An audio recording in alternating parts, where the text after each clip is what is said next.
그러니까 가상세계가 가상세계가 아니고 실제 존재하는 다른 세계인 거예요. 그래서 이걸 만든 존재가 누구냐면 아키텍트다. 아키텍트는 이제 설계자죠, 설계자.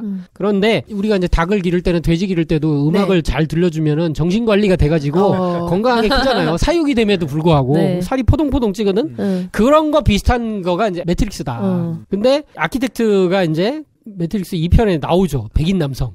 그 남자. 그리고 이제 이 존재는 실제는 기계세계 2인자. 1인자는 이제 그 데우스 엑스 마키나. 데우스 엑스 마키나가 아무래도 3편 마지막에 나오는 그. 네, 맞아요. B1662R의 그 원조 인공지능이 아닐까. 저는 이런 생각도 해봤고요. 근데 그때 걔는 사형 받았잖아요. 그게 사라지지 않았다 그랬잖아요. 전부 통합의식 중에 하나가 아닐까. 이런 생각도 해봤고요. 그래서 이 존재가 만든 2인자가 아키텍트. 그러니까 프로그램을 만든 거지. 이제 관리하도록, 매트릭스를 관리하도록 만든 존재. 이게 참 구조가 참, 와, 어떻게 이런 상상을 하지? 그래서 아키텍트가 또 수많은 매트릭스를 만들어, 이렇게. 실험을 해보는 거예요. 인간들을 어떻게 효율적으로 건전지화 시키지? 정신관리 이렇게 해볼까? 저렇게 해볼까? 이렇게 해봤는데 안 돼. 첫 번째 완벽한 매트릭스를 만들었어. 너무너무 완벽하고 꿈의 세상이야. 한마디로 에덴 동산이야. 너무 행복하게 살 수 있게 해줬어. 근데 인간들은 죽어나가. 수학적으로 완벽한데. 그러니까 이런 걸 보면 아키텍트는 남성적이고 직선적이고 논리적이고 이성적이에요. 감성이 뭔지를 몰라. 그래서 두 번째 매트릭스를 만들었는데 많은 매트릭스 중에 의미 있는 매트릭스를 얘기를 하는 거예요. 그래서 두 번째 매트릭스를 만들었는데 거기서 만든 존재가 인간들은 이게 불완전한 존재니까 나는 완전하고 얘네들 불완전하니까 여기다가 이렇게 뭐 슬픔 우울함, 전쟁, 좀 질병, 전쟁 이런 것도 한번 투입해 본 거예요. 그랬더니 좀 버티는 것 같다 또 막 다 죽어나가. 이거 왜 이러지? 그러니까 나같이 완벽한 프로그램은 안 되겠구나 이렇게 생각해가지고 이제 정말 여성적인 프로그램이죠. 이제 그래서 오라클을 데려오는데 오라클이야말로 이제 직관적인, 그러니까 인간 정신 관리 프로그램의 이제 원조죠. 사람들의 정신을 연구하는 프로그램이었는데 이 오라클이 와서 한번 해보라고 이렇게 하고 오라클이 만든 시스템이 이제 현재적인 매트릭스가 되는데 오라클이 뭘 했냐? 인간에게 선택권, 자유의지를 줬다는 거예요. 자유의지. 뭘 할 수 있게끔 내가 이거 아니면 저거, A 아니면 B 이런 걸 할 수 있게끔 하니까 인간들이 안 죽어. 잘 적응해. 잘 살아. 그렇게 돼서 완벽할 줄 알았더니 실제로는 한 1% 정도가 막 깨어나더라. 깨어나는 존재들이 생기고 매트릭스를 의심해. 이건 뭐지? 뭐가 잘못됐어. 이건 가짜일 거야. 이렇게 하면서 깨어나는 존재가 생기는데 이거를 관리하기 위해서 아키텍트가 한 게 이걸 다 죽이지 말고 첫 번째로는 약한 개념으로는 요원을 투입해서 관리를 하게 하고 죽이거나 관리하게 하고 그거보다 막 불어나게 되면 요원 말고 다른 게 있어야 되니까 깨어난 세계에도 관리해야 되니까 거기를 시온으로 두고 인간들이 자기네들이 저항한다고 생각하도록 착각하게 만들고 이렇게 거기서 이제 도시들이 늘어났다가 어느 정도 돼가지고 이 가장 불확실성의 이제 최고조에 이를 때 나오는 프로그램을 인간에게 이제 주입시켜서 한 네오가 나오도록 하는 거죠. 그래서 네오도 사실은 설계상에 있었던 거죠. 원래는 있었는데 네오는 불확실성이 극치기 때문에 어떻게 될지 사실은 몰라. 근데 자기는 통제 가능하다고 생각해서 네오를 통해서 얘네들을 시온이라는 어떤 의미에서 거대한 인간 쓰레기통을 비우도록. 그러니까 네오가 마지막에 불확실성의 극치에 이르렀을 때 너 인간 다 죽일래? 아니면 이게 좀 새로 몇 명 데리고 새로 시작하게 할래? 그럼 뭐 다 죽으면 안 되니까 처음에 네오들은 그걸 좀 살렸으면 좋겠다 그래서 그쪽만 선택하게 돼 있는 거죠. 이제 되게 소심하고 착하기만 한 거지. 이제 이렇게 해서 온 게 매트릭스의 구조였다. 그래서 네오도 여러 명이 있었다. 그런데 중요한 건 6번째 네오가 다른 선택을 하게 되죠.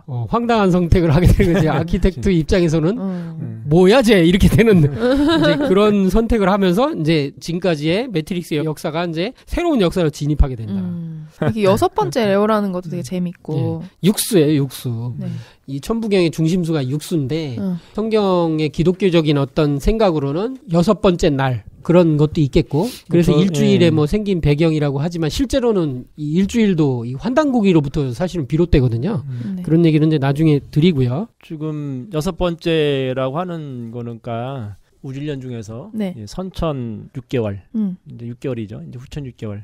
그런 의미도 생각해 볼 수 있겠네. 6번째가 네오잖아요. 그렇죠. 그 다음에 7번째 넘어가는 거니까 선천 6개월이 끝나고 후천으로 넘어가는 볼 수 있을 것 같고 또 하나가 이제 대멸종. 6번째 대멸종이라고 하지 지금. 지금 이제 그것도 좀 생각을 해볼 수 있는 게 있고. 근데 칼리유가라고 해서 이제 인도에서 이제 그 시간을 나누는 그게 있는데 제가 알기로는 이제 그쪽 유가라고 해서 우리가 살고 있는 걸 5번째 칼리유가라고 뭐 얘기하나 뭐 그럴 거예요. 그래서 그런 시간의 단위에서도 뭐 꼭 6을 것은 아니지만은 거대한 그 시간의 덩어리로서의 그런 네. 문명이 시작하고 끝나는 이런 거를 인류가 이제 그렇게 계속 인식을 해왔다라고 하는 거죠. 그런 거를.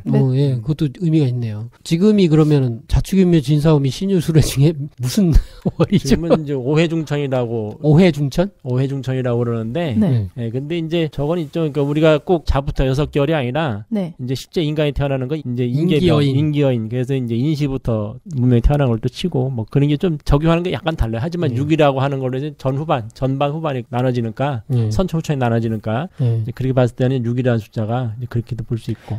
조금 정리해서 말씀드리면 이제 우리가 1년을 12달로 보잖아요. 네. 근데 우주의 1년이 12만 9,600년이라는 거대한 주기인데 우주의 1년에도 한 달이 있다. 한 달은 1800년 네, 이제 큰 주기를 거치는데 우리가 살고 있는 이때가 이제 10,000년 정도 이렇게 온 거고 환단고기 역사로 보면 이제 9,000년이 좀 넘고요. 근데 그 전에도 고대 문명들이 있었는데 그때는 우리 문명보다 한 달 전, 우주 1년으로 한 달 전의 문명들이었는데 그때 한 달, 2달 전 이렇게로 따졌을 때는 아틀란티스 문명이나 미우 대륙이 있었다는 전설의 문명이 실제로는 달수로 이제 전달, 전전달 이렇게 보는 거죠, 이제. 근데 그때 이제 그 사이와 사이에는 소개벽이 있었고 그렇게 봤을 때 봄, 여름이 6개월이 이렇게 오게 되는데 빙하기가 녹으면서 쭉 지나오면서 인간 문명이 중간에 이렇게 쭉 오게 되면서 선천 5만 년이 흘러왔고 그 겨울이 이제 약간 포함돼서 6개월이 이제 왔다고 치면 이번에 이제 후천은 5만 년이 이제 열리게 되는 거죠, 이제. 이제 그렇게 덕 선생님 얘기하신 거고요. 그렇게 봤을 때는 6번째 네오, 6번째 매트릭스, 그리고 앞으로 열리는 매트릭스 3탄에서 열리는 7번째 매트릭스가 큰 의미가 있는 것 같아요. 여기 네오라든가 태어난 자들이 어떤 그런 이제 수학적 체계 안에서 봤을 때 우발적 변수다. 어떤 버그라고도 볼 수 있을 것 같은데. 근데 이제 아날로그하고 이제 그 디지털의 어떤 차이점을 얘기하는 게 있는데 아날로그는 불가측할 수 있는 우발적인 게 많이 벌어지잖아요. 예측 불가. 예측 불가의 그런 게 벌어지는데 디지털에서는 그거를 없앤다고 그러거든요. 그러니까 뭐냐면은 디버깅이라고 그래요. 네, 그래서 디버깅. 이제 우리가 무한소수 같은 경우 그러니까 뭐 1점 뭐뭐뭐 이런 된다든가 뭐 하면은 그거를 반올림을 시켜버린대요. 그러니까 디지털 쪽에서는 그러니까 이게 항상 정수나 실수를 갈 수가 있는 그런 게 있는 거죠. 그러니까 그런 이제 여분의 거를. 근데 아날로그에서는 이게 안 되기 때문에 우리가 이제 그 뭐지 테이프 옛날에 테이프에다가 한 번 하면 테이프가 늘어지잖아요. 이렇게 이것이 이제 계속 쓰면 열화가 돼가지고서 다시 되돌 수 없는 어떤 그런 게 되는데 디지털이라고 하는 거는 예측 불허의 어떤 그런 변수들을 잘라서 반올을 시켜버리니까 항상 똑같은 결과를 가지고 똑같이 이렇게 복제도 가능하고 이렇게 가능하다는 거예요. 왜 제가 이제 이런 얘기를 하냐면은 인공지능이라 하는 것이 0과 1만 가지고서 우리가 인공지능을 만들었을 때 과연 이 우발적 변수를 통해서 영혼이라고 하는 그러한 예측 불가하다는 걸 이제 동양에서는 신비하다, 신묘하다 그러거든요. 음양불축지의 신이라 해가지고 신묘한 어떤 그런 거, 그러니까 얘기를 하는데 그러한 면을 봤을 때 어떤 신적인 활동 이것이 우리가 말하는 예측 불가능의 어떤 그런 거거든요. 불축하는 측정할 수 없는 어떤 그런 거기 때문에 그 봤을 때는 디지털적이라는 걸 가지고서 과연 이런 음양의 불축한 어떤 신적인 경지까지 영혼이라든가 어떤 영성이라 이런 게 과연 나올 수 있느냐라고 하는 문제가 사실 있는 것 같아요. 그래서 음양론 얘기하는 분들 중에 이런 얘기 많이 해요. 그래서 0과 1만 가지고서는 이게 0과 1이라는 게 아까 이제 무턱이라고 말씀하셨지만은 음과 양이다. 그러니까 우리 음양이잖아요. 그러니까 스위치 켜고 끄는 게 이제 음양으로 이제 드러나기 때문에 그래서 음양만 가지고는 스스로 어떤 걸 못 만들어낸다는 거죠. 그러면 그거를 실질적으로 그거를 할 수 있게 해준 거는 사람이 거기 개입을 해가지고 0과 1을 가지고서 이렇게 짜임을 해준 거란 말이에요. 그래서 이제 그게 작동을 하는 건데 그럼 스스로가 자발적으로 불축한 어떤 그런 거를 만들어내기 위해서는 0과 1 외에 중앙에서 그 해주는 그것이 있어야 된다는 거죠. 그것이 바로 토라고 하는 이제 토화작용이 돼야만이 디지털이라고 하는 것이 아날로그적으로 갈 수가 있고 그래서 아날로그적인 것과 디지털적인 게 같이 결합을 하는 이어령 교수님 말씀처럼 디지로그화된 어떤 그 통섭 융합된 그런 걸 통해서 영혼이라든가 그 영성이라든가 이런 것까지도 그리고 새로운 어떤 창조가 가능하다는 거죠. 그러니까 제가 보기엔 여기서 이 인공지능은 단지 0과 1로 구성된 게 아니라 더 나아간 우리 양자과학적인 어떤 인공지능이 구현이 돼서 진짜 인간과 같은 그런 어떤 신과 같은 존재가 돼 있는 그 얘기를 하는 것 같아요. 이게 상징이 되게 재밌어요. 상징. 제가 이제 기존에 이런 거 분석한 사람들 거를 많이 읽어보고 찾아보고 했는데요. 네. 거기서 거기에요. 다. 근데 왜냐면은 동양의 철학을 가지고 하는 철학적 기반이 되게 부족해요. 그분들을 무시하는 건 아니지만, 네. 왜냐면 거기서 거기에서 다 머물고 있는 게 뭐 그냥 누가 봐도 뻔히 보이기 때문에. 그런데 이거를 이제 상제님 진리에 이제 이렇게 빗대서 봤을 때 수많은 참 좋은 해석이 될 수가 있는 게 있다. 첫 번째 네오부터 보면, 네. 네오라는 이름부터가 그렇죠. 네오는 NEO. NEO는 원래 이제 뉴라는 뜻이죠. 뉴. 그래서 새로운이라는 뜻도 있고 신인류라는 뜻도 있고. 신인류는 지금까지 인류와는 다른 거거든요. 이렇게. 그래서 이거는 이제 지금까지의 어떤 피조물이나 뭔가 이렇게 좀 한계가 있는 인간이 아니고 그걸 뛰어넘는, 네. 뭐 서양으로 얘기하면 최근에 저희들이 얘기했던 초인. 네. 근데 이제 진리 용어로 이렇게 딱 왔을 때는 인존이 되는 거죠. 인존. 전혀 다른 인간이 가장 존귀한 선천 봄철의 시간대에는 하늘이 가장 위대했고 하늘이 인간 역할, 하늘이 땅 역할, 하늘이 하늘 역할을 했던 천인 천지 천존의 시대였는데 그 다음에 이제 우주 봄철이 열리면서 지존 땅이 가장 의미가 있었어요. 그래서 땅을 많이 차지한 사람이 이제 장땡이었고 땅을 네. 차지하기 위해서 전쟁을 했고 네. 좋은 땅, 기름진 땅에 있어야 문명이 번성했고 그런데 지금은 우주의 가을철이 들어서는 철이 돼서 열매 맺는 인간이 가장 위대한 인존 시대가 이제 된다. 그렇죠. 인간이 천지를 질서를 바로잡는 그런 자식으로서의 이제 천지 부모를 모시면서 이제 그런 역할을 하게 됐는데 여기서 얘기하는 뉴라는 신인류라는 게 이제 그런 의미에 이제 굉장히 이제 부합하게 되고 또 하나는 네오가 이제 NEO니까 이걸 철자를 뒤집어 버리면 이게 이제 서양에서 이제 비결 같은 거 서양 예언할 때 많이 쓰는 방식이네요. 에드가 케이시도 많이 했고 그렇죠. 뭐 노스다무스도 했고 에너그램이나 철자 바꾸기 그거를 얘기하면 원 ONE 예, 원이 되는 거죠. 더 원이라고 하죠. 그래서 궁극적인 어떤 의미를 가지게도 되고 또 하나는 이제 영화 시작하는데 네오가 있었던 그의 방 번호가 이제 이거 어떻게 보셨어요? 많이 나와요, 이거는. 저는 네. 여러 번 봐도 이거 전혀 캐치가 안 되던데. 아, 그래요? 대단하십니다. 이게 어두워서 그런가? 방번호가 101이에요, 101. 네. 이거는 우연이 아니죠. 이게 이제 감독이 의도한 바가 이제 정확하게 들어가 있고, 숫자 1과 0과 1이 들어가 있는데, 여기서 키워드는 1이라는 거, 1. 네. 이게 현대의 디지털 문명인 0과 1로 된 이진법인데, 이것을 처음에 한 게 라이프니츠인데, 그거를 실제로 라이프니츠는 태워보기 씨로부터 이제 다 받은 거예요. 그렇게 얘기하는 게 이제 수많은 중국의 이제 네. 철학자들이나 뭐 현대 우리나라에서 나오는 것도 분석하는 사람이 세계적으로 많이 나오거든요. 네. 라이프니츠 자체가 얘기를 했고 태워보기 씨가 인류 최초의 어떻게 보면 이제 과학자다 이런 얘기도 했고. 근데 태워보기 씨는 천부경에 달통한 분이다. 백두산에 이제 올라가서 천재를 드리고 내려오던 중에 송화강에서 이제 용말을 발견하게 되죠. 그 말의 등에 이제 새겨져 있던 털의 모양을 보고 하도를 처음으로 그리셨고, 그로 인해서 이제 팔계와 음양이 질서가 이렇게 세상에 이제 보편하게 됐는데, 이 천부경의 실체가 첫 구절이 뭐냐? 그게 이제 일시무시일. 1과 0이죠. 1은 시작이 돼 무가 등장하면서 네. 무에서 비롯된 하나다. 이게 우주만유가 하나에서 비롯됐는데 그 하나는 무에서 비롯된 하나다. 라는 이런 어떤 이것도 행렬 구조인데 행렬 네. 구조로 이렇게 된 매트릭스가 그렇게 돼 있는데 1과 0과 1 여기서 네오가 있던 방번호에 1 다음에 C를 붙이고 0 다음에 C를 붙이면 1C 0C1이 된다. 그 네. 0은 동양의 이제 언어로 얘기하면 무국의 무로 이제 해석을 할 수 있기 때문에 네. 방번호가 천부경의 일시무실이 돼버린다. 제가 과도한 해석일까요? 아, 진짜 놀라운 발견이. 네. 그냥 저는 이거 보고 이런 생각이 그냥 들더라고. 그래가지고 이거는 천부경 코드인데 이런 생각이 들었는데 한마디로 이 머실스키 감독은 자기들이 알든 모르든 네. 천부경 코드를 자기도 모르게 이제 집어넣었다. 아니 보통요 네오라고 했을 때 네오가 그 일자를 네. 의미한다고 했으면 그냥 방법을 1을 하면 돼요.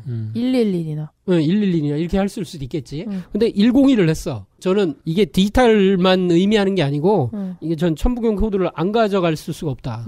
모르고 했어도 영감을 어떻게 받았든 간에 이렇게 했다고 생각이 들었어요. 참 놀라운 장면인 것 같고요. 네오라는 신인류가 네. 101이라는 일시무실이라는 방 안에 있어.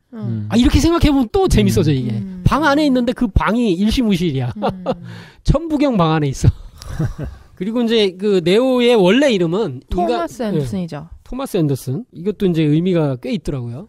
토마스도 이제 원래는 예수 12제자 중에 도마복음이 또 있죠. 예. 제가 잘 모르는데 도마복음이 불교 내용하고 비슷해요. 그래요? 물론 예수께서 인도에 가가지고 인도하고 이제 저쪽 카슈미르 지방 저기 네팔 쪽에 가가지고서 거기서 수학을 했다. 예전에 이제 그렇게 몇 살서부터 몇 살까지 예수의 30살 전까지 이제 이집트를 거쳐서 12살부터인가? 네, 그때까지 성경 기록이 없거든요. 아예 어렸을 때 목수이나 아버지를 도왔다 이거 말고는 없어요.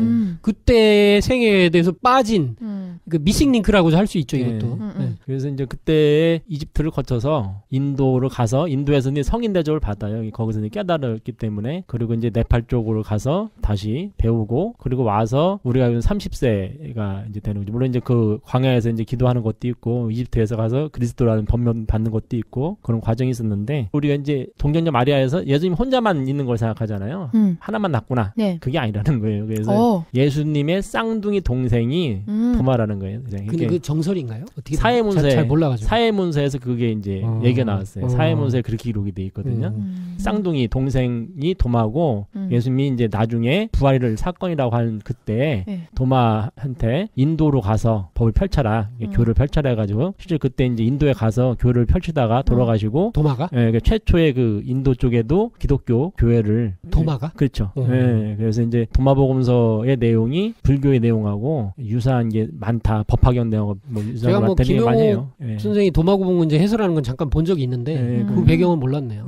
그 얘기 많이 하죠. 실제 이제 인도에서의 예수의 생애라는 책도 있고 잃어버린 예수의 생애 뭐 이런 책도 있고 그래서 이사라는 이름으로 있고 또 이제 우리가 이건 뭐 그쪽에서 하는 얘기니까 그 이제 부활 저희 하는 얘기 아니에요. 다 책에 나와요. 세상에서 다 알려진 책이 민화식 씨가 쓴 것도 있고. 그래서 이제 부활 사건이라고 하는 그때 진짜 돌아가신 게 아니고 가사 상태에 계시다가 깨어나가지고 막달라 마리아하고 이제 그 어머니 성모 마리아 이제 이분들은 그 요셉 이제 구해준 그 사람이 이제 데리고 가서 이집트로 갔다가 프랑스로 들어갔다고 그러고 그때 예수님은 이제 바울을 나중에 만나죠. 바울 그 사건 후에 네팔로 갔다 그 얘기를 하거든요. 그래서 이제 네팔에서 실제 돌아가셨고 80세까지 사셨다. 그리고 거기서 이제 결혼도 하셨고 그래서 이제 그 얘기가 쭉 있어요. 지금도 인도에 예수의 무덤이라고 알려져 있는 무덤이 하나 있긴 있죠. 실제. 있어요. 그거 지금 발굴도 돼 있어요. 그리고 이제 거기서는 그런 전설이 굉장히 많이 내려오고 그리고 이제 네팔의 스님들이 가지고 있던 문서에 이사라는 이름이 등장하고 거기에 그 사람이 무슨 일을 했다는 게 자세히 써 있는데 중요한 건 그 문서가 분명히 있었고 그렇게 자세히 써 있는 게 있었는데 중요 페이지가 뜯겨져서 지금 없어졌다는 거예요. 그런 게 이제 지금 이제 최근 다큐에도 나오고 해요. 누가 과연 이걸 뜯어갔냐 뭐 이런 얘기도 나오고 그래서 이제 싫어하는 사람들이 있을 수 있고 뭐 여러 가지 얘기들이 나오죠. 예수의 무덤이 뭐 인도에도 하나 있는 것 같은데 뭐 유럽에도 어디 다른 데 있더라. 그래갖고 어디가 도대체 돌아가신 데냐 여러 가지 설들이 있지만 인도 얘기도 강력하게 많은 사람들이 얘기하더라. 그리고 뭐 프랑스로 갔다는 설 중에 이제 그게 소설로 이제 강력하게 이제 사람들한테 뭐 엄청난 충격을 줬던 다빈치 코드도 있고 그건 다빈치 코드에서 지어낸 얘기 아니고 그런 이야기 주장은 많이 있으니까 그건 이제 막달라 마리아가 예수의 후손을 데리고 갔다 그 얘기를 하는 거죠. 그렇게 이제 되고 있습니다. 그래서 그 얘기가 또 뒤에 또 나오니까요. 그러면은 예수가 인도에 갔다는 거예요? 도마가 인도에 갔다는 거예요? 예수님은 이제 인도를 통해서 네팔 쪽으로 갔다가 이제 갔다 온 거지. 갔다가 이제 와서 우리가 알고 있는 공생애 30세 그걸 한 거고 후에 다시 이제 네팔로 갔다는 거고요. 그리고 도마는 부활 사건 후에 인도로 가서 인도에서 포기를 했다는 거지. 거기 도마 복음서라는 게 남아있다. 도마 복음서라고 하는 게 이제 후대에 발견이 됐는데 아마 사회 복음서에서 그게 발견이 됐을 거예요. 근데 이제 그 내용이 불교 내용 거의 유사하다는 거지. 그리고 예수님의 가르침이 원래 예수님 가르침이 성경에 몇 페이지는 안 되거든요. 많은 페이지가 아닌데 불교 가르침하고 되게 유사해요. 사랑하라. 그게 이제 영화로 이제 나왔던 것 중에 하나가 그거잖아요. 이제 맨프로머스. 맨프로머스는 그걸 가정해서 한 거지만 사실 뭐 원래는 내가 석가모니 부처님한테 가르침 받아서 왔다 뭐 이런 게 있는데 실제 그렇게 이제 그 연구를 해서 하는 책들이나 이런 자료들이 되게 많이 나와 있다. 그리고 이제 굉장히 많은 사람들이 존경을 했다. 그래서 예수님이 가사 상태로 만약에 있었다면 실제 이제 그렇게 이제 부활한 게 아니고 가사 상태로 있다 깨어났다면 아마도 불교에서 이제 수행법을 배워서 호흡법을 네. 익혔기 때문에 가능하지 않았냐 이런 얘기도 있고 그 저희 얘기 아니에요. 다 나오는 얘기. 세상에 다 있는 얘기 지금 하는 얘기예요. 네. 그러면은 네오 이름을 토마스라고 한 것도 약간 그 성자의 느낌을 주기 위한 그런 건가요? 그런 것도 있고 약간 뒤에 나오지만 쌍둥이 이제 그런 개념이 나와요. 그게 뭐냐면 트리니티와 굉장히 외모적으로 유사하거든요. 네오가요? 얼굴도 되게 비슷해. 이거 뭐죠? 선글라스를 끼면 너무 비슷하게 나와요. 트리니티가 별로 기분이 안 좋겠다. 남자라면. 근데 이것도 감독의 의도를 어느 정도 했다고 하는 게 또 나오더라고요. 그래서 이 도마라는 뜻도 여기에 적용이 되고요. 그리고 둘이 또 짝이잖아요. 네. 그런 것도 있고 앤더슨이라는 말도 이제 그 스미스가 그러잖아요. Mr. 앤더슨. 맞아요. 그 발음이 되게 정말 연기 잘했어. 맞아요. 그거 때문에 이 앤더슨에 대한 게 되게 막 각인이 돼 있어요. 맞아요. 원래 앤드류의 아들이라는 뜻이기도 한데 앤드류는 일반적으로 사람을 뜻하기도 많이 하기 때문에 앤더슨. 그래서 이제 앤드류의 아들이라는 이런 뜻이기도 한데 이거는 예수님이 항상 자기 보고 그랬잖아요. 나는 하나님의 아들이라는 말을 쓰기도 하고 인자라고 됐거든. 자기가 자기를 하나님이라고 한 적이 단 한 번도 안 나오거든 성경에. 근데 지금은 믿는 분들은 하나님이라고까지 이렇게 이제 보잖아요. 아들인데 자기를 인자라고 호칭했지 네. 자기를 하나님이라고 한 적이 한 번도 없거든요. 근데 그건 종교의 선천 종교의 공통된 현상이에요. 그 제자들이 네. 자기의 그 스승을 네. 너무 높이다 보니까 원래 원주인 상님께서 원주인도 자리 못 잡는다고 하셨는데 네. 이게 뭐 원주인 위로 네, 그러니까 이제 석가모니 그쪽은 석가모니 제자로 만들었고 하나님을 그리고 이제 미륵불은 이제 석가모니 제자 만들었잖아요. 그리고 네. 이제 도교에 가면은 노자를 태상노건을 더 위에다 얹혀버렸잖아요. 네. 그런 게 전부 다 기존 종교에서 그렇게 해왔어요, 전부 다. 이제 본인이 한 건 아니지만 본인의 책임도 없지는 않고. 근데 어쨌든 간에 뭐라고 했냐면 내가 스스로 온 것이 아니로다. 나를 보내신 이는 참이시니 너희는 그를 알지 못하나 나는 아노니 이는 내가 그에게서 났고 그가 이제 하나님 아버지죠. 그에게서 났고 그가 나를 보내셨음이니라. 그러니까 이렇게 구분을 확실히 하고 있거든요. 이렇게 그와 나는 같은 존재가 아니에요. 근데 이제 지금은 같은 것처럼 He has sent me라고 요한복음에 얘기를 했는데 이거에 대한 해석이 지금은 많이 달라져 있습니다. 삼위일체 교리에 대한 어떤 잘못된 해석이죠. 네. 네. 그래서 네. 이제 인자에 대한 얘기가 있고요. 네. 근데 어찌됐든 더 원에 대한 얘기거든요. 이게 더 원. 네.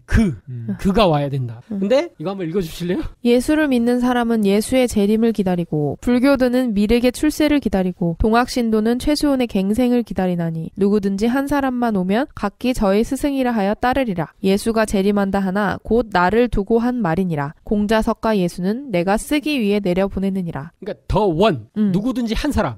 누구든지 한 사람만 오면 더 원이 오기를 지금 바라는 거거든요. 더 원. 네. 네. 그러니까 이 정확하게 매트릭스는 상제님 손구를 지금 보여주고 있다. 놀랍지 않습니까? 네, 놀랍습니다. 한 사람만 오면 각기 저의 스승이 아니라 따르리라. 공자석과 예수는 내가 쓰기 위해 내려보내느니라. 그가 나를 보내셨음이니라. 요한복음에서 내가 그에게서 났고 그가 나를 보내셨음이니라. 내가 쓰기 위해 내려보냈다. 이게 자물쇠가 탁 들어맞는 거죠. 이렇게 자물쇠 열쇠가.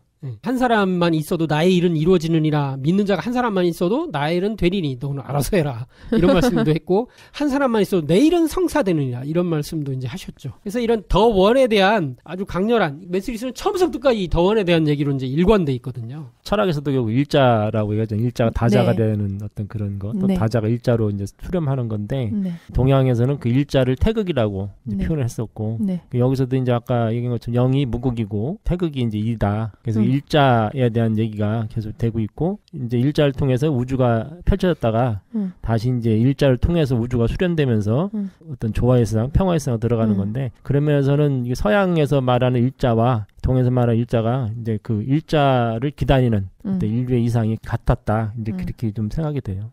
그리고 이제 이 예언 얘기가 저는 조금 이렇게 생각이 났어요. 굉장히 충격적이죠. 뭐라 해야 돼? 반전이잖아요. 네. 사실은 오라클이 프로그램이었다는 것도 충격적이었고 네. 당신이 인간이 아니죠? 빙고 이렇게 얘기를 하거든요.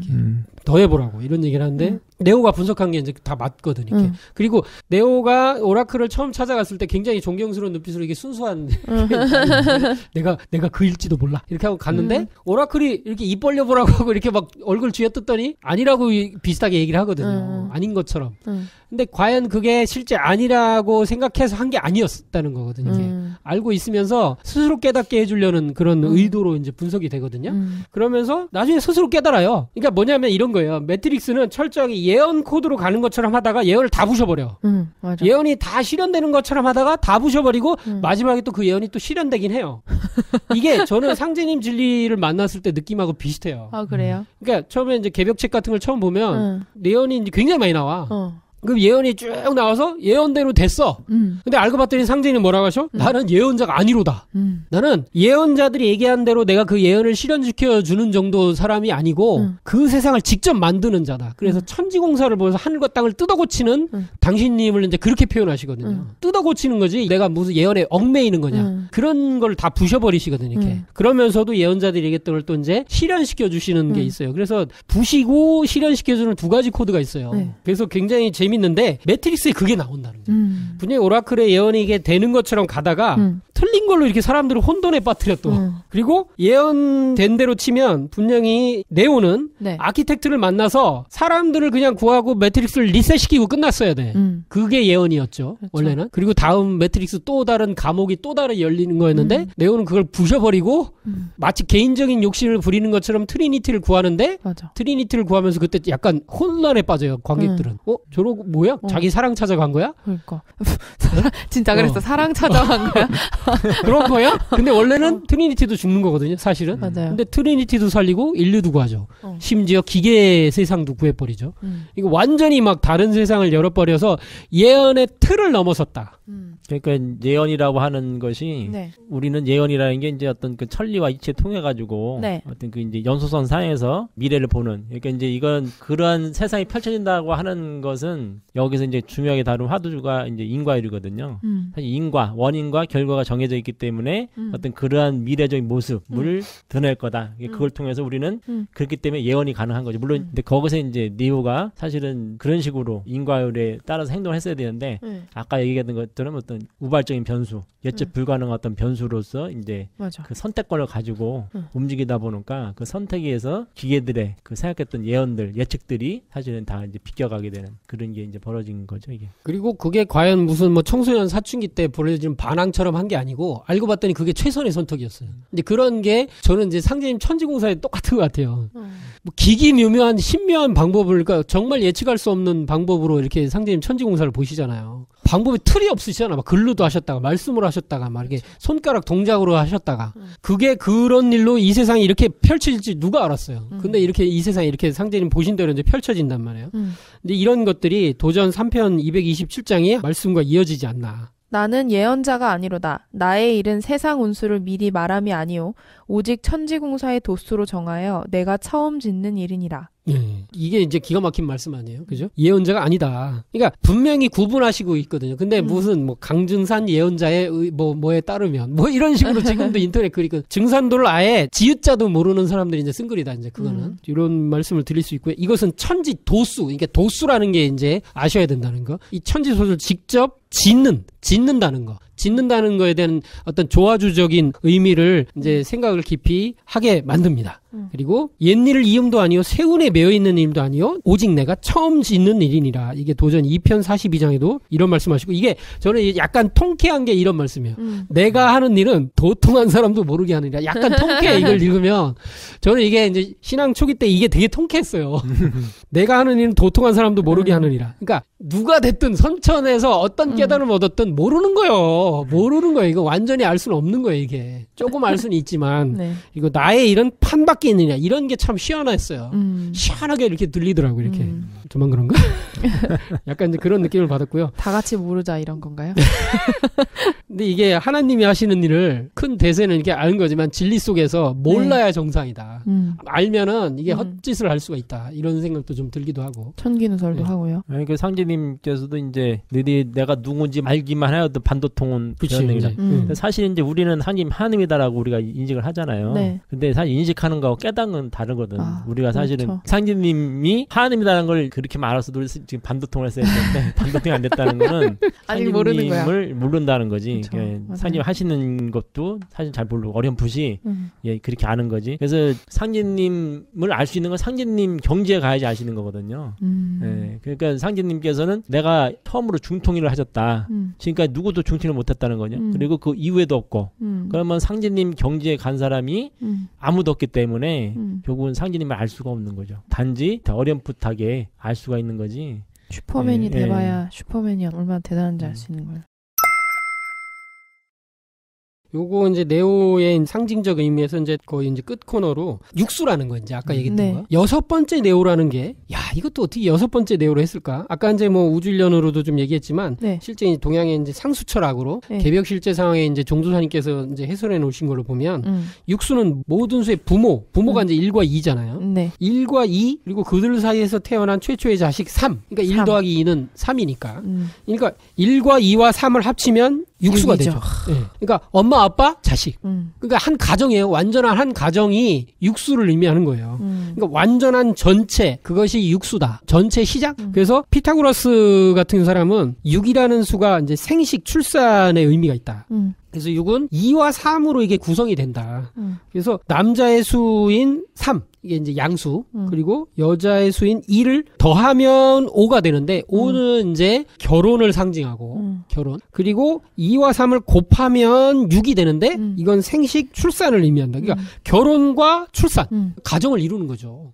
그러니까 인간이라는 게 이 우주에서 의미하는 게 천지인으로서 이제 대등한 존재인데 그 인간이 남녀가 만나서 가정을 이루는 게 어떤 의미에서 인간의 의미로 볼 때는 최소의 우주 조직의 의미가 있다. 이 가정이 사실 우주의 최고의 가가 도장이 되는 거잖아요. 근데 그것이 육수에서 이제 모든 게 드러난다. 이런 게 이제 굉장히 재밌고, 뭐 여기 보면 이제 6이 이제 섹스라는 여섯을 뜻하는 게 섹스라는 의미가 6에서 왔다. 이런 것도 최근에서 이제 연구되는 연구 결과가 있대요. 이런 것도 이제 굉장히 재밌고, 또 다른 의미로는 이 물의 의미가 있겠죠, 이제. 뭐 저희들이 이제 지난번에는 여러 번 곤충 얘기했을 때 했었던 것도 있지만 어떤 자연계에서 벌어지는 가장 이렇게 이제 안정적인 구조가 이제 육각형의 형태 또 얘기를 하고, 그쵸. 생명의 근원인 이제 물이 결정으로 굳어졌을 때 육각형의 형태. 우리가 뭐 겨울 왕국에서도 이제 많이 나오죠. 마법 쓸 땐 육각형이 제일 많이 등장하잖아요, 거기. 가장 좋은 물이 육각수라고 그러잖아요. 흥부가 기가 막혀.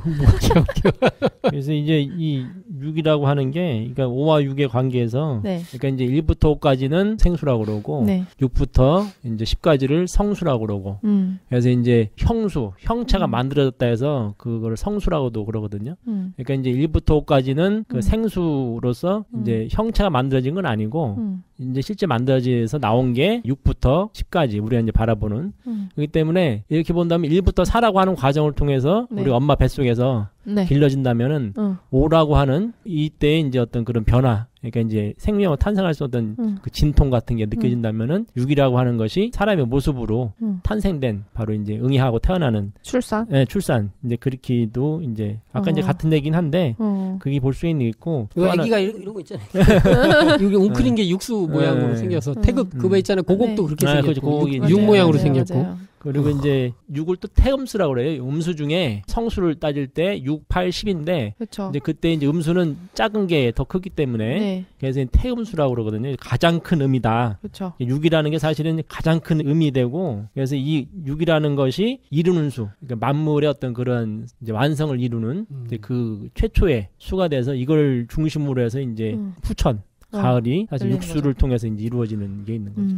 이 성과 한번 2개 좀 읽어주실래요? 이제 6사람에게 도를 전하였으니 이는 천하의 대학이니라. 나를 믿는 자는 매인이 6인씩 전하라. 이게 이제 상제님께서 짜신 인류를 구원하는 일꾼들을 이게 조직화하는 데서 6명이 한 단위가 되게 한 6인 조직인데요. 개벽기에 인류를 건지는. 근데 매트릭스의 네오를 7번째 네오로 하지 않고 6번째 네오로 한 거는 그 과정이거든요. 실제 사람을 구하기 위해선 육수가 필요하다. 그 네오가 실제 구세주로 의미해서 자기 자신을 육수의 의미를 배치해 놓은 거거든요. 이게 이제 참 절묘하다. 6인 조직을 상징하는 육수로 이제 여기 돼 있고 네오도 6번째 네오로 돼 있고 7번째 세상을 열고 뭐 이런 게 참 재미있게 돼 있다. 앞에서도 이제 시온을 이제 리셋시킬 때 그때 살려두는 사람, 그러니까 인간 종자를 살려두는 게 맞아요. 여자 16명, 남자 7명을 살려두는데 거기도 보면 7이라는 숫자가 나오고 6도 나오고 또 이제 남자는 양수로서 7수가 나오고 여자는 음수로서 16수가 나오고 또 이제 7성 또 16이라는 게 이제 파는파냥 조화를 뜻하기 때문에 뭐 여러 가지 그런 의미는 다 볼 수가 있는 것 같아요. 상수절학으로 저도 그런 의미를 생각해봤는데 역시 그래서 이제 네오가 매트릭스 내에서 실제 이제 직업인으로서 사는 이름은 토마스 앤더슨인데 이게 토마스 앤더슨이 일하는 회사 이름이 이제 중요해요. 또 이것도 메타코텍스다. 회사 이름이 메타코텍스라고 아주 건물이 이렇게 돼 있잖아요. 매우 의미가 있을 것 같은데요. 네, 아주 의미가 있습니다. 메타는 이게 이제 우리가 최근에 이제 그 DC나 이런 데서 나오는 이제 저 영웅 시리즈에서 슈퍼 영웅이나 이런 거 나올 때 메타 휴먼이라는 말을 많이 써요. 최근에 굉장히 많이 써요. 그러니까 또 초인 뭐 이렇게 얘기할 때 그런 말보다 메타 휴먼이라는 말을 되게 많이 쓰거든요. 그래서 메타 휴먼들이 이제 좀 많이 생겨나는 거예요. 그래서 메타 휴먼 중에 빌런이 되기도 하고 또 영웅이 되기도 히어로가 되기도 하고 뭐 이렇게 되는데 이게 남들이 못하는 어떤 능력을 쓰는 거죠. 메타피시스라 그래가지고 형이상학을 메타피시스라고 그러죠. 자연 넘어선 피지스를 자연을 넘어선 그래서 형이상학이라고 할 때 메타피시스라는 뭐 비욘드 피직스 뭐 이렇게 생각할 수 있겠네. 예. 메타 뛰어넘다 초월하다는 의미를 가진 접두어. 그리고 코텍스는 메타코텍스니까 코텍스는 되뇌를 감싸고 있는 피질이래요. 피질. 그러니까 이런 걸 보면 어떻게 되냐면 이 두뇌를 뛰어넘는 인간의 한계를 뛰어넘는 어떤 회사 이름이 그래 벌써. 그러니까 내 뇌와 관계 있으니까 이것도 매트릭스랑 관계 있고 뇌에 어떤 뭐 소켓을 꽂기도 하니까 접속을 하니까 뭐 접속의 의미도 있고. 메타코텍스 이거 여기가 원래 매트릭스의 중심부 아니에요? 그럴 수도 있겠네. 그럴 수도 있겠는데 근데 네오는 이 회사에 근무하면서 밤에는 해킹하거든. 그러니까 매트릭스를 해킹한 거죠. 그렇게도 생각해 볼 수 있네요. 그래서 네오의 어떤 초인으로서의 면모가 이런 회사 이름에도 들어있다. 그리고 또 키아누 리브스 하면 또 이제 최근에는 저는 뭐 키아누 리브스 이제 영화를 거의 다 봤는데 최근에 이제 존 윅이라는 존 윅 1, 2가 나왔는데 2로 가니까 액션이 어마어마해지더라고요. 거기서도 약간 좀 구세주라기보다는 어떤 기존 질서를 파괴하고 새로운 걸 여는 어떤 강력한 존재로 등장을 하는데 어쨌든 이렇게 이 사람은 이런 영화로 계속 갈까? 무술, 뭐 동양적인 거, 뭐 이런 쪽으로도 가고 구원자인 어떤 리틀 붓다에 보면은 그런 식으로도 다 표현이 되고 부처로도 표현이 되는데 이 사람의 생애 자체가 참 특이하다. 근데 이런 게 이제 생애를 보면 이제 널리 알려진 얘기지만 영화를 찍을 때는 깔끔하게 나왔다가 평상시에는 노숙 생활을 하고.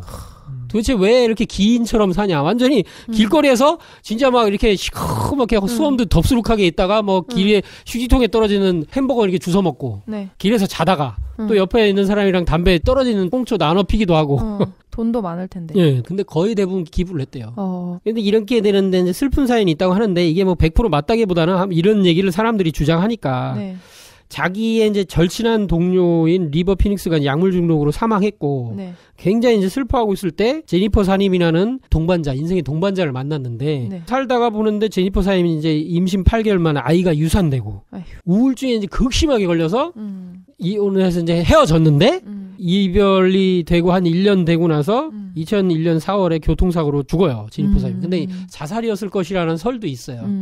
이런 전 과정을 겪고 자기의 절친도 죽었지.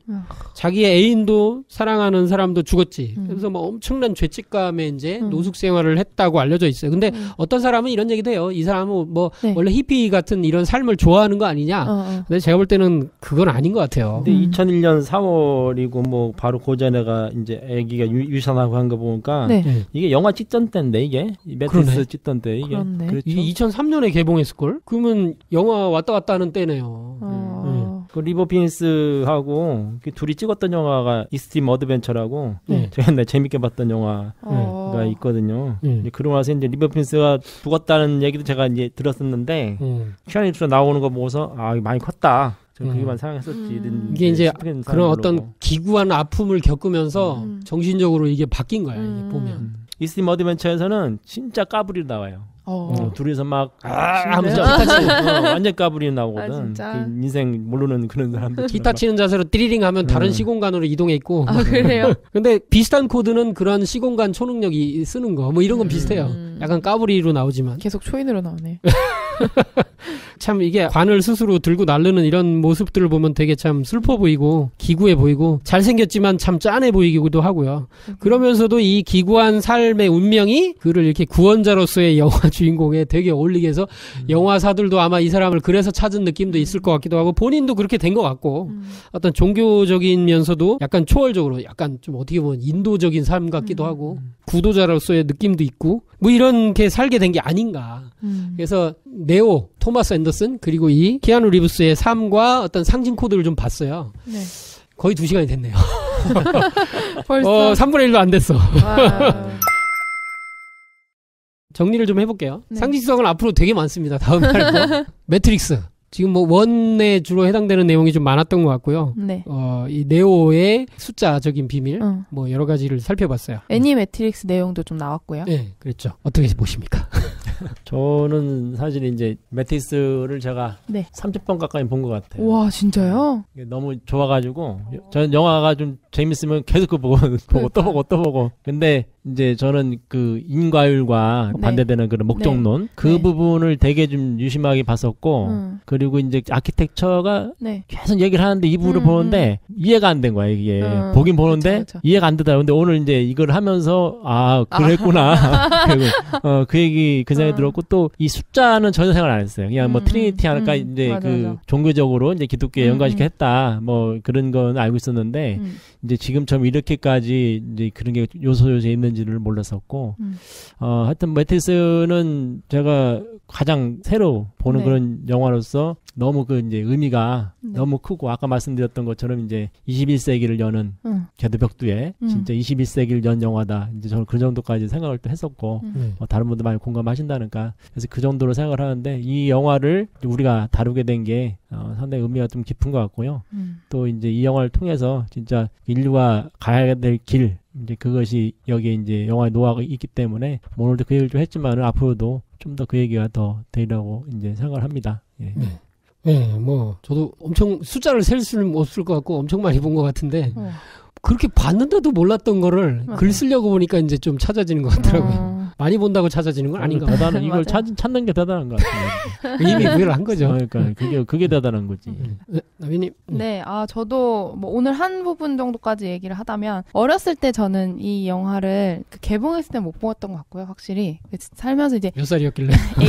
애기 때 그랬던 것 같고 이제 저도 여러 번 봤는데 사실 이런 내용들은 영화 보면서 인지하기는 좀 어렵고 공부를 하면서 알게 되는 것 같고요. 그때 굉장히 충격적으로 봤던 건 뭐냐면 네오의 시선이 계속 바뀌잖아요. 네오 기준으로 봤을 때는 매트릭스 안에 있다가 그리고 현실에 나왔다가 다시 매트릭스에 들어갔다 오기도 하는데 그 매트릭스와 현실 세계가 또 어떤 숫자로 보이기도 하고 그런 것들이 굉장히 충격적으로 다가왔던 기억이 나고 그리고 영상미도 굉장히 뛰어난 작품이고 액션이라든지 굉장히 큰 새로운 시도였기 때문에 근데 거기에 동양적인 요소를 많이 섞었던 기억이 나거든요. 왜냐면 철학적인 내용도 많이 들어가 있으니까 동서양을 접목한 어떤 세련된 영화를 만들면 이런 느낌이구나 뭐 이렇게 생각을 했던 기억이 많이 나는 것 같습니다. 그래서 근데 이제 까면 깔수록 보면 볼수록 더 많이 뭐가 나오는 것 같아요. 지금 되게 많은데 뒤에 네.